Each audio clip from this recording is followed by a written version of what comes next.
बड़ी होता वे गरमी देह सुकावार बाबे मिले न नरमी राजा हो राजा बड़ी होता वे गरमी देह सुकावार बाबे मिले न नरमी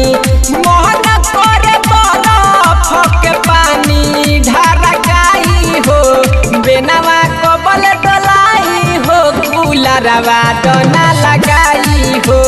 बेनवा कबल डलाई हो कूलरवा डना लगाई हो बेनवा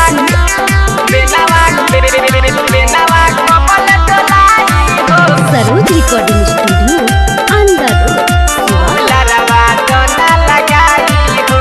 पसेना से भीज जाता सगरो शरीरिया रउआ ना राजा दी रहे फिक्रिया रउआ ना राजा दी रहे फिक्रिया पसेना से भीज जाता सगरो शरीरिया रउआ ना राजा दी रहे फिक्रिया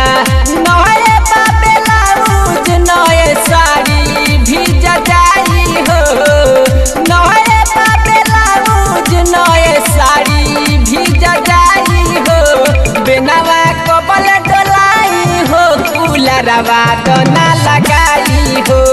बेनवा कबल डलाई हो कूलरवा डना लगाई हो बेनवा कबल डलाई हो कूलरवा डना लगाई हो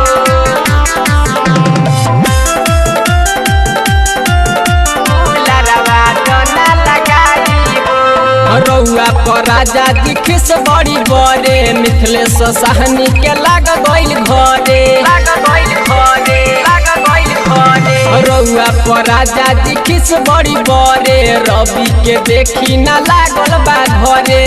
यादव रंजन खाली देल